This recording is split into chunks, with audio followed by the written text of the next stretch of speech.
Hi friends, welcome to my channel. నా పేరు చైతన్య. ఈ వీడియో ఇవాళ ఎపిసోడ్ రివ్యూ. సో ఓవరాల్గా ఇవాళ ఎపిసోడ్లో ఎవరు నచ్చారు ఎవరు నచ్చలేదు దాని గురించి మాట్లాడుకుంటే, మణికంఠ విషయంలో యష్మి బిహేవ్ చేసిన తీరు నాకైతే నచ్చలేదు. And at the same time Manikanta కూడా కొన్ని చోట్ల తన బిహేవ్ చేసిన తీరు నాకు సింపతి కోసం ట్రై చేస్తున్నాడు అన్న ఫీలింగ్ అయితే తెప్పించింది. ఎందుకు అంటే తను వీళ్ళ క్లాన్కి వెళ్ళినా తీసుకోవట్లేదు, వాళ్ళ క్లాన్కి వెళ్ళినా తీసుకోవట్లేదు, ఎవరు నాకు సపోర్ట్ చేయట్లేదు అన్నట్టుగా తను ఫీల్ అయిపోతున్నాడు. బేసిక్గా తన ఆడటానికి నిన్న స్కోప్ ఇచ్చారు, తను ఆడాడు.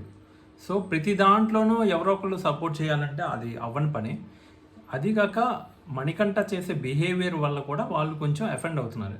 ఎందుకు అంటే మణికంఠ ఎవరితో అయితే క్లోజ్గా ఉంటాడో వాళ్ళకే వెన్నుపోటు వేయటం, వాళ్ళకే నామినేషన్లో పాయింట్ చెప్పడం, అది కూడా ఒక one of the point.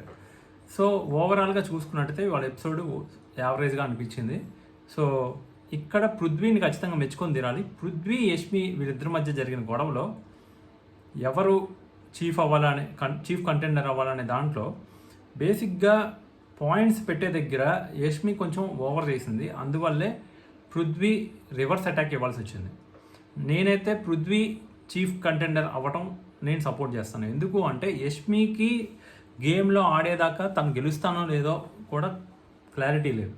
So 100% యష్మితో compare చేసినప్పుడు పృథ్వీ బెటర్ చాయిస్ అవుతాడు. అండ్ ఆదిత్యని, పృథ్వీని, యష్మిని ముగ్గురిని కంపేర్ చేసినా కూడా Prithvi will be the better choice నా దృష్టిలో. సో అక్కడ పాయింట్స్ పెట్టే దగ్గర ఆదిత్య గారు పద్ధతిగా తనేంటో తను చెప్పుకున్నాడు. సో పృథ్వీ కూడా అలానే చెప్పుకున్నాడు. బట్ యష్మి ఏంటంటే నీకు అది తెలియదు కదా, ఇది తెలియదు కదా అని స్టార్ట్ చేయడం వల్ల నీకేం తెలుసు అని చెప్పి ఫ్రెండ్షిప్ని పక్కనెట్టి గేమ్ ఆడిన విధానం బాగుంది. మళ్ళీ తిప్పి మళ్ళీ ప్యాచప్ అయిపోయారు. అట్లా కాకుండా ఫ్రాంక్గా ఉన్నట్టుగా మాట్లాడుకొని ఉంటే కరెక్ట్గా ఉండేది అనేది నా ఒపీనియన్. అది పృథ్వీకి బూస్టప్ అయ్యే ఛాన్స్ ఉంది. ఇప్పుడు యష్మికి ఆపోజిట్గా ఎవరైనా వెళ్తే ఖచ్చితంగా వాళ్ళకి అది పాజిటివే అవుతుంది ఇప్పుడున్న సినారియోలో. ఎందుకు అంటే షీఈస్ ఓవర్గా మాట్లాడుతుంది. సో ఒక చిన్న టాస్క్ గెలిస్తే ఎక్కడో ఆలోచించేస్తుంది, చాలా ఓవర్ బోర్డ్ అవుతుంది ప్రతి విషయంలోనే. మణికంఠ విషయంలో కూడా పదే పదే నువ్వు ఎలా గెలుస్తావో చూస్తా, నువ్వు ఎలా ఉంటావో చూస్తా అన్నట్టుగా తను బిహేవ్ చేసిన తీరు ఒక చిన్నదాన్ని, ఒక నామినేషన్ వేసిన దాన్ని పట్టుకొని అంత దూరం లాగడం అంత కరెక్ట్ కాదు. అండ్ ఇక్కడ యష్మి అవతల వాళ్ళ యొక్క నెగిటివ్స్ని చాలా ఈజీగా చెప్పేస్తుంది, కానీ తన యొక్క నెగిటివ్స్ని తను రియలైజ్ అవ్వట్లేదు. సో అదే ఇక్కడ. ఎందుకంటే తనకి తెలుసు తను గేమ్స్ అంత బాగా ఆడలేదు.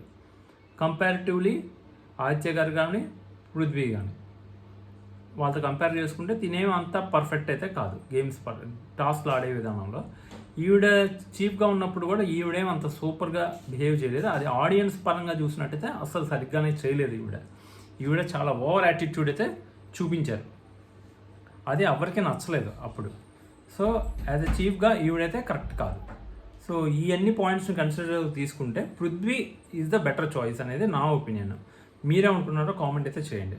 నెక్స్ట్ ఎపిసోడ్ విషయానికి వచ్చేస్తే, సో ఇప్పుడు గేమ్స్ అనేవి ఏదైతే ఇన్నాళ్ళు ఒక రాబోయే కంటెస్టెంట్లను ఆపడానికి ఆడారో అవి అయిపోయినాయి. ఇప్పుడు వీళ్ళలో నుంచి ఒకటే టీం ఫామ్ అయ్యి ఒకటే టీమ్ క్లాన్ కింద వీళ్ళు ఉండబోతున్నారు. వచ్చే టీము ఇంకో క్లాన్ అవుతుంది. సో వీళ్ళకి వాట్ కలర్ టాస్క్ ఒకటి పెట్టారు. అది కొంచెం ఫన్నీగా జరిగింది. ఓవరాల్గా కొంచెం ఫన్ అది ఉంది. అక్కడ పెద్ద అనలైజ్ చేయడానికి ఏం లేదు. నెక్స్ట్ వచ్చేటప్పటికి ఈ పప్పీని తీసుకొని పరిగెత్తే టాస్క్. ఈ టాస్క్ చాలా సీజన్స్లో పెట్టారు. చాలా ఫేమస్ టాస్క్ అని చెప్పొచ్చు. గుడ్ల టాస్క్ ఎలానో ఈ టాస్క్ కూడా అంత ఫేమస్ టాస్క్. ఈ టాస్క్లో కూడా బాగా గొడవలు అవుతాయి. అదే జరిగింది ఇక్కడ కూడా. సో ఇక్కడ ఆబ్వియస్లీ ఎవరో ఒకళ్ళిద్దరూ పేరపోతారు, నువ్వు నా తీసుకురా నేను నీకు తీసుకొస్తానని. అది ఒక్కోసారి పాసిబుల్ అవుతుంది, ఒక్కోసారి పాసిబుల్ అవ్వదు. మీరు గమనించినట్టయితే ఆడిన ప్రతి దాంట్లోనూ యష్మినే ప్రతిసారి లాస్ట్ వచ్చింది. 2 సార్లు కంటిన్యూస్గా 2 సార్లు లాస్ట్ వచ్చింది. ఈవిడ నిజంగా చీఫ్ అవ్వాలి అంత పట్టుదల ఈవిడకు ఉండుంటే ఈవిడ పరిగెత్తాల్సింది కదా. 2 సార్లునా, అట్లీస్ట్ ఒకసారి వచ్చారంటే ఓకే, 2 సార్లు ఈవిడే వచ్చింది. సో ఆ ఒక్క పాయింట్ చాలు. ఈవిడ అసలు చీఫ్గా కంటెండర్గా అసలు అవసరమే లేదు. ఎందుకంటే నెక్స్ట్ ఈవిడ కంటెండర్ అయినా కూడా అక్కడ కూడా ఇలానే చేస్తుంది, ఓడిపోతుంది, వేస్ట్. అదే ఇంకొకరికి ఆపర్చునిటీ ఇచ్చినట్టయితే వాళ్ళు గెలిచే ఛాన్సెస్ ఉన్నాయి. సో ఇక్కడ ఫస్ట్ అందరికన్నా లాస్ట్గా యష్మి వస్తుంది. యష్మి వచ్చినప్పుడు యష్మి దగ్గర మణికంఠది ఉంటుంది. మణికంఠది ఎవరు తీసుకోదనమాట. ఇక్కడ ఏం జరుగుతుంది అంటే సీత నైనిక వీళ్ళిద్దరూ పేరపోతున్న టైంలో లైవ్లో మేబీ ఇంకెక్కువ జరిగి ఉండొచ్చు. వీళ్ళిద్దరు పేరపోతున్న టైంలో మణికంఠ వచ్చి అడుగుతాడు అనమాట సీతని. సో వాళ్ళిద్దరు మాట్లాడుకున్న తర్వాత వచ్చి మణికంఠ అడుగుతాడు. అంతకన్నా ముందర మణికంఠనే మాట్లాడి ఉంటే కరెక్ట్గా ఉంటుంది. బేసిక్గా మణికంఠతో ఉన్న ప్రాబ్లం ఏంటి అంటే మణికంఠ ఒకరితో ఉండడు, ఊరంతా గెలుపుతూ ఉంటాడు. సో ఒకరితో పేరప్ అవ్వడు, ఒకరితో సవ్యంగా ఉండడు. నబీల్తో కరెక్ట్గా ఉంటాడు. నబీల్తో కొన్నాళ్ళు 2 రోజులు బాగానే ఉన్నాడు అంటే 3వ రోజు గొడవ పెట్టుకున్నాడు. యష్మితో అలానే జరిగింది, విష్ణుప్రియతో అలానే జరిగింది. సో అందరితో అలా జరుగుతూ వచ్చింది. సో అట్లీస్ట్ మనోడిని కొంచెం అర్థం చేసుకునేది విష్ణుప్రియ ఒక్కతే. అక్కడ విష్ణుప్రియ తను కొంచెం సెన్సిటివ్ కాబట్టి కొంచెం సెన్సిబుల్గా ఆలోచించి తను కొంచెం హెల్ప్ చేసే ఛాన్స్ ఉంది. ఈవెన్ నబీల్తో కూడా మనోడు పేరప్ అవ్వచ్చు. కానీ నబీల్ నిఖిల్ వాళ్ళు పేరప్ అయిపోయాడు. ఇక్కడ నైనిక ఓవర్ యాక్షన్ ఏంటో నాకు అర్థం కాదా. ఎవరి బొమ్మ ఎవరు తీసుకురావాలనేది ఈవిడెళ్ళి నబీల్కి నిఖిల్కి ఈవిడ సజెస్ట్ చేస్తున్నారు. నాకేంటో ఆ అమ్మాయి ఏంటో, ఆ అమ్మాయి యొక్క తెలుగు ఏంటో మనకు తెలుగు పోయేలా ఉంది అమ్మాయి తెలుగు ఏంటంటే. సో ఓవరాల్గా ఇక్కడ మణికంఠ ఏ క్లాన్కి చెందిన వాళ్ళలాగా ఎందుకు ఉండిపోవాల్సి వస్తుంది అంటే ఎవరితోనూ ఎందుకు ప్యాచపోవట్లేదు అంటే మణికంఠ బిహేవియరే కారణం అది. మణికంఠ ఒక చిన్న మాటనే తీసుకోలేని పరిస్థితిలో ఉన్న మణికంఠ ఉంటున్నప్పుడు సో ఇక్కడ జరిగిన గొడవలో సీతతో ఏదైతే సీత తీసుకోలేదని ఫీల్ అయ్యాడో అక్కడ కూడా మణికంఠదే తప్పు. తీసుకోకపోతే తీసుకోవాలని గ్యారంటీ రూల్ ఉందా? లేదు కదా. దానికి అంత ఫీల్ అవ్వాల్సిన పని లేదు. నాకెందుకు మణికంఠ సింపతి వర్కౌట్ చేస్తున్నాడా అన్న ఫీలింగ్ అయితే వచ్చింది. ఎందుకంటే హౌస్ అని చెప్పి మాట్లాడటం అది నాకు బేసిక్గా కరెక్ట్ అనిపించాల. ఎందుకంటే హౌస్ మొత్తాన్ని నువ్వు ఎలా అనేస్తావు? ఆదిత్య గారు నిన్నేం చేయలే, ప్రేరణ నిన్నేం చేయలే, విష్ణుప్రియ నిన్నేం చేయలే, నబీల్ నిన్నేం చేయలే, ఇంతమంది నిన్నేం చేయలే. జస్ట్ ఒక సీతకి పృథ్వీకి మధ్య నువ్వు యష్మికి వీళ్ళ ముగ్గురు మధ్య నువ్వు నలిగిపోయావని హౌస్ అంటావా? కరెక్ట్ కాదు, అది 100% రాంగ్. ఇక్కడ సీతాదే కరెక్ట్. సో తర్వాత మనోడు మళ్ళీ కావాలని చేసి ఉండొచ్చు, లేదంటే మనోడు బిహేవియరే అది అయి ఉండొచ్చు. కానీ తప్పైతే మటుకి మణికంఠ అనేది నా ఒపీనియన్. ఎందుకు అంటే నువ్వు కొంచెం ముందు వచ్చి అడుగుంటుంటే అది వేరే విధంగా ఉండేది. సో వాళ్ళు డిసైడ్ అయిపోయిన తర్వాత నువ్వు వచ్చి అడగటం, అందరి దగ్గరికి వెళ్ళి అడగటం, ఎవరు తీసుకోకపోవడం జరగటం వల్ల మనోడు అలా హట్ అయ్యాడని అనుకుందాం. బట్ అలా హట్ అయినప్పటికీ తప్పు మనోడిదే. సో ఎందుకంటే మనోడుని గమనిస్తున్న వాళ్ళు ఖచ్చితంగా వాళ్ళు ఇంప్రెస్ అవ్వడానికి ట్రై చేయరు కదా. వాళ్ళు మనోడితో ఉండటానికి ఇష్టపడరు కదా. సో మనోడు మనకే నామినేషన్ వేస్తాడు అన్న అది ఉంటే వాళ్ళు ఫ్రీగా మూవ్ అవ్వలేరు కదా మనోడితో. సో మనోడికి ఫేవర్ చేయాలి అనుకోరు కదా అది. సో ఓవరాల్గా ఇక్కడ మణికంఠ సింపతిక్ గేమ్ ట్రై చేశాడా ట్రై చేయలేదా అది మనకి 100% చెప్పలేం. కానీ బట్ మణికంఠ అదే తప్పు. అక్కడ హౌస్ మేట్స్ అందరినీ కలిపి అనడం అయితే ఖచ్చితంగా మణికంఠ అది రాంగ్, సీరియస్లీ రాంగ్. అక్కడ సీతకి పృథ్వీకి అండ్ యష్మికి మధ్య జరిగింది అది. దానికి అలా చేసుకోవాల్సిన అంత అవసరం లేదు. తర్వాత ఈ టాస్క్లో ఫైనల్గా పృథ్వీ అయితే కంటెండర్ ఆల్రెడీ కంటెండర్. సో ఈయన సంచాలకుగా ఉంటాడు. అప్పుడు యష్మి అను మణికంఠ డేంజర్ జోన్లోకి వస్తారు. వచ్చినప్పుడు మణికంఠకి యష్మికి వీళ్ళ మధ్య జరిగిన డిస్కషన్లో మణికంఠ ఏమంటాడంటే నేను అన్నిట్లోనూ పాల్గొంటున్నాను, నా వాయిస్ అవుట్ చేస్తున్నాను, అన్నీ చేస్తున్నాను, నేను చేయగలుగుతాను, నేను చీఫ్గా చేయగలుగుతాను, అది ఇది అని చెప్పి చెప్తాడు అనమాట. బేసికల్లీ మణికంఠ యష్మితో కంపేర్ చేసుకుంటే మణికంఠ బెటరే నా దృష్టిలో. బట్ పృథ్వీ పరంగా ఆలోచించినట్లయితే పృథ్వీకి యష్మి క్లోజ్ కంపారిటివ్లీ మణికంఠ. అదేగాక రీసెంట్గానే మణికంఠతో ఫైట్ అయ్యింది. సో కాబట్టి మణికంఠని పృథ్వీ సెలెక్ట్ చేస్తాడని అనుకోవడం మణికంఠదే తప్పు అవుతుంది. సో ఇక్కడ ఖచ్చితంగా యష్మిదే సెలెక్ట్ చేయాలి. యష్మిని కాకుండా మణికంఠని సెలెక్ట్ చేస్తే అది ఆడ్ చాయిస్ అవుతుంది ఆడియన్స్ పరంగా కూడా. ఎందుకంటే మనం చూస్తున్నాం కాబట్టి మనకు ఆడ్గానే అనిపిస్తుంది. పృథ్వీ ఏంటి మణికంఠని సెలెక్ట్ చేయడం ఏంటని అనిపిస్తుంది. ఎందుకంటే అప్పుడే తను ఓదార్చి తనతో ప్యాచప్ అయ్యాడు ఎవరు? పృథ్వీ. ఇప్పుడు ఇక్కడ జరిగిన గొడవలో ఫస్ట్ మణికంఠ చెప్పిన పాయింట్స్కి యష్మి చెప్పిన పాయింట్స్కి ఓవరాల్గా డెసిషన్ తీసుకోవాల్సింది పృథ్వీ కాబట్టి పృథ్వీ తనకు నచ్చిన వ్యక్తిని చూస్ చేసుకుంటాడు. తనకు నచ్చిన వ్యక్తి యష్మి. ఎందుకంటే ఆ ముందలే యష్మికి పృథ్వీకి పెద్ద ఫైట్ అవుతుంది, తిప్పొచ్చి మళ్ళీ కలిసిపోయారు. సో ఆ తర్వాత జరిగిన పార్ట్ కాబట్టి ఖచ్చితంగా యష్మిని తీసేసే ఛాన్స్ లేదు అక్కడ. సో యష్మిని తీసాడు. తర్వాత మళ్ళీ సెకండ్ టైం కూడా యష్మినే లేట్గా వస్తుంది. సో ఇప్పుడు మణికంఠ సంచాలక్గా ఉన్నప్పుడు యష్మి ప్రేరణ బొమ్మ తీసుకుని వస్తుంది. ప్రేరణకి యష్మికి మధ్య కంపేర్ చేసుకుంటే అసలు కంపారిజనే అవసరం లేదు, ప్రేరణకి డైరెక్ట్గా ఇచ్చేయచ్చు. ఎందుకంటే తను ఆల్రెడీ చీఫ్గా చేసింది, ప్రేరణ చేయలేదు. ప్రేరణ కంపారిటివ్లీ టాస్క్లు బాగా ఆడుతుంది అండ్ తను చెప్పే పాయింట్స్ కూడా చాలా క్లారిటీగా ఉంటాయి. అంత ఓవర్ అగ్రెసివ్, ఓవర్ యాటిట్యూడ్ అయితే ఎక్కడ చూపించదు ప్రేరణ, ఇప్పటి వరకు అయితే లేదు. So comparatively she can do it అనేది నా ఫీలింగ్. అదే ఫీలింగ్ మణికంఠది కూడా. సో మణికంఠ ఇక్కడ ఒక మాట అంటాడు, ఏదైతే నామినేషన్స్లో తను పెట్టిన పాయింట్స్ ఉన్నాయో దానికి నేను తన క్లారిటీ ఆఫ్ థాట్ బాగుంది అంటాడు. 100% మణికంఠ ఈజ్ రైట్. తన నామినేషన్ అయినప్పటికీ తను క్లారిటీగా ఒప్పుకున్నాడు కూడా, అది బాగుంది, అది బాగా అనిపించింది మణికంఠలో. అక్కడ యష్మి ఏదో పెద్ద అంటే తను చెప్పిన నామినేషన్ పాయింట్స్ కరెక్ట్ అని నువ్వు ఒప్పుకుంటున్నావా అంటే, ఇక్కడ ఒప్పుకునేదండి అక్కడే ఒప్పుకున్నాను అంటాడు మణికంఠ. అదే మటుకు పంచి అదిరిపోయింది. యష్మికి ఏం మాటలు అర్థం కాక నువ్వు పోయావు అంతే హ్యాపీ అంట. పక్కనోడు నాశనం అయిపోతే మనం హ్యాపీగా ఉంటాం అనుకునే వాళ్ళు, అంటే మన గేమ్ పోయినా పర్లేదు, మన గేమ్ ఉన్నా పోయినా పర్లేదు, పక్కనోడి గేమ్ పోవాలి, పక్కనోడి గేమ్ పోతే నేను హ్యాపీ అని అనుకుంటుందంటే ఆ మైండ్ సెట్ని దరిద్రపు మైండ్ సెట్ అంటారు, శాడిస్టిక్ మైండ్ సెట్ అది. సో అది కరెక్ట్ కాదు. మన వీళ్ళేమి పాత కక్షలతో హౌస్లో లేరు. హౌస్ అన్నాక గేమ్లో చిన్న చిన్నవి ఒకళ్ళు నామినేట్ చేస్తారు, ఇంకొకళ్ళు నామినేట్ చేస్తారు. కరెక్టే, మణికంఠ చేసింది తప్పే.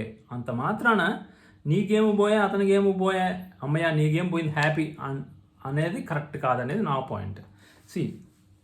గేమ్ నువ్వు స్ట్రాంగ్గా ఆడు, గెలవటానికి ట్రై చేయి, అంతేగాని అవతల వాడి గేమ్ పాడైతే హ్యాపీ ఫీల్ అవటం, మన గేమ్ పోయినా పర్లేదు అవతల వాడి గేమ్ మటుకు అసలు వెళ్ళకూడదు ముందుకి, మణికంఠ గేమ్ వెళ్ళకూడదు, మణికంఠ నేను అది చేసేస్తా అంటే ఒక ఫోకస్డ్గా ఒక పర్సన్ని ఫోకస్డ్గా టార్గెట్ చేసి డైలాగ్స్ అవి వేస్తే అది తినికే బ్యాక్ ఫైర్ అవుతుంది, యష్మికే బ్యాక్ ఫైర్ అవుతుంది, మణికంఠనే ముందుకెళ్తాడు. మణికంఠ ఎలా అయినా చేయని, మణికంఠని సపోర్ట్ చేసే ఆడియన్స్ తయారయ్యారు.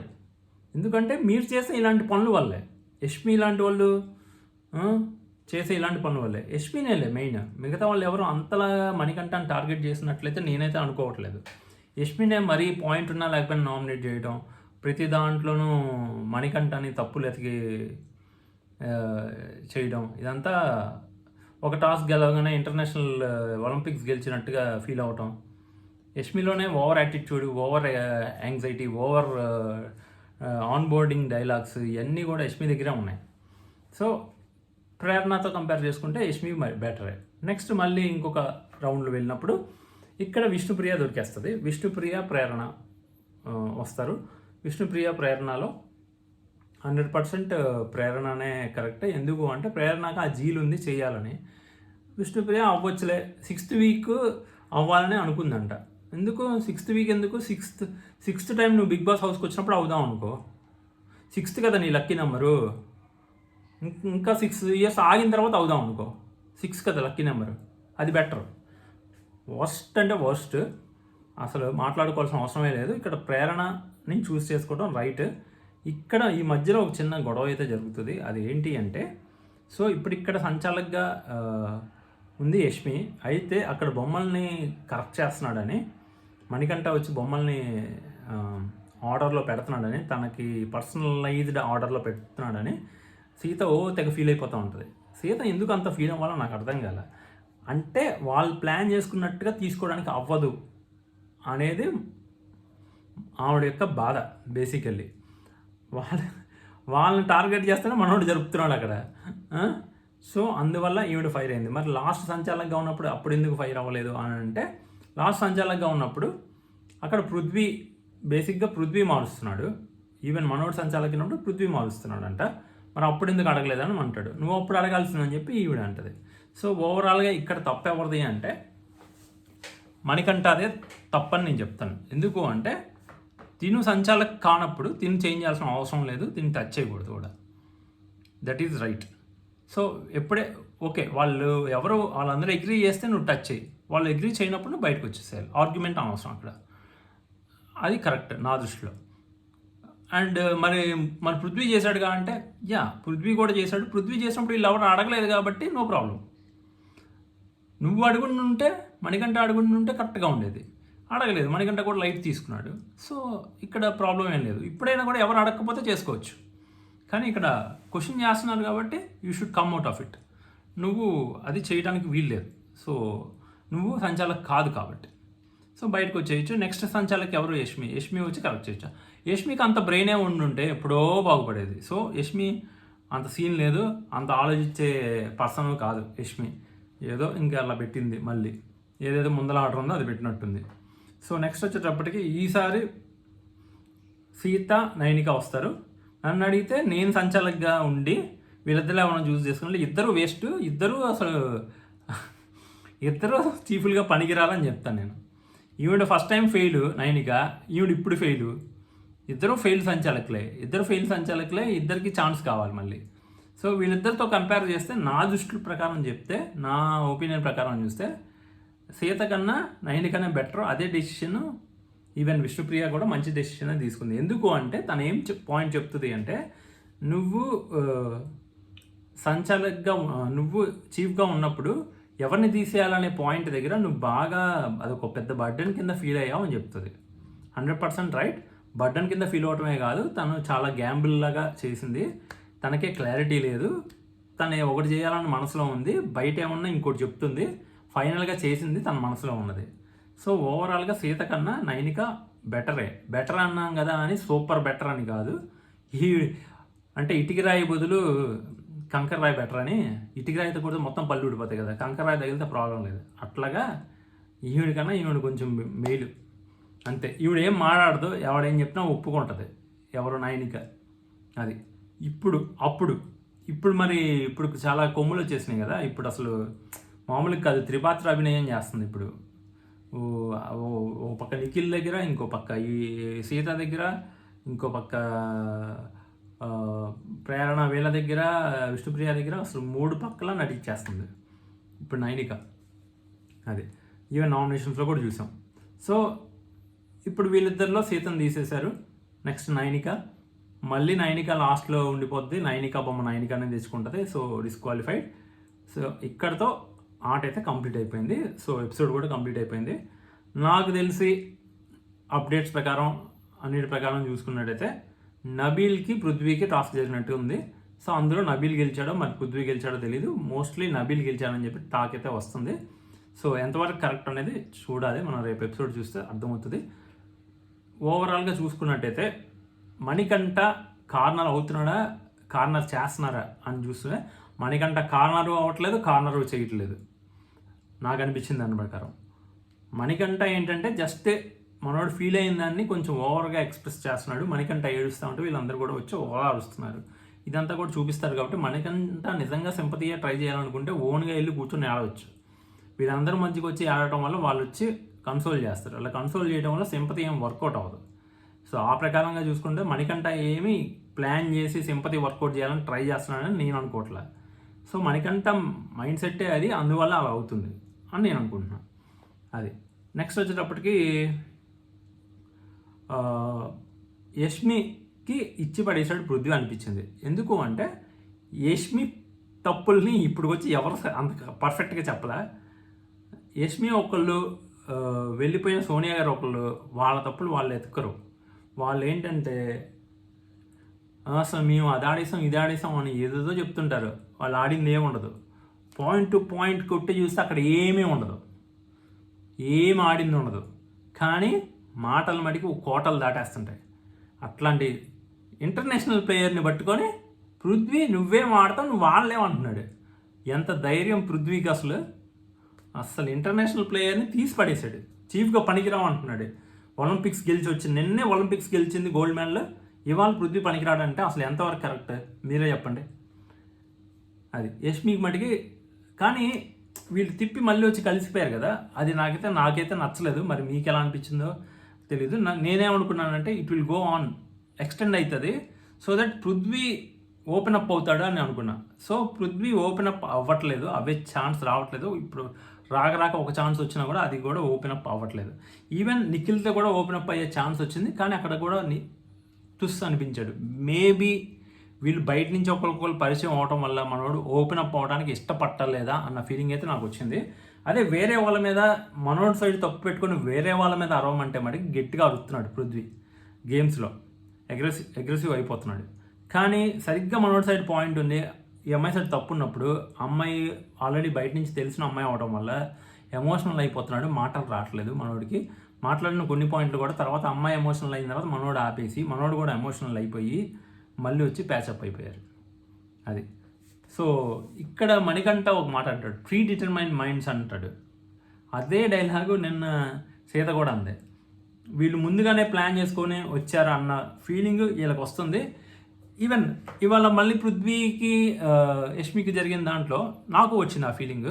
పృథ్వీ ఫస్ట్ అంత గట్టిగా మాట్లాడాడు, కానీ తర్వాత మన రూల్స్ మనమే బ్రేక్ చేసుకుంటున్నావా అన్నట్టు అనిపించి ఇద్దరు ఎమోషనల్ అయ్యారేమో అన్న ఫీలింగ్ నాకు వచ్చింది. మీకు ఎలా అనిపించిందో కామెంట్ అయితే చేయండి.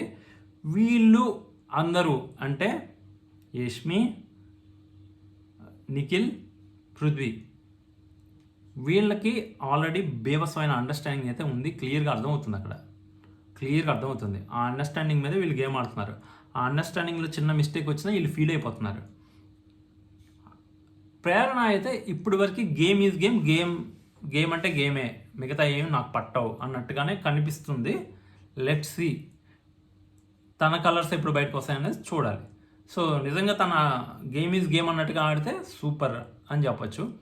అట్లా కాకుండా తను కూడా ఇప్పుడు ప్రేరణకి యష్మికే ఫైట్ వచ్చేలాగా బిగ్ బాస్ చేస్తే కాంప్రమైజ్ అయిపోయింది అనుకోండి. ప్రేరణ గేమ్ ఈజ్ గేమ్ అని ఇవాళ డైలాగ్ వేసింది కదా, నాకు ఇక్కడ దేనితోనూ సంబంధం లేదు గేమ్తోనే అని అన్నది కదా.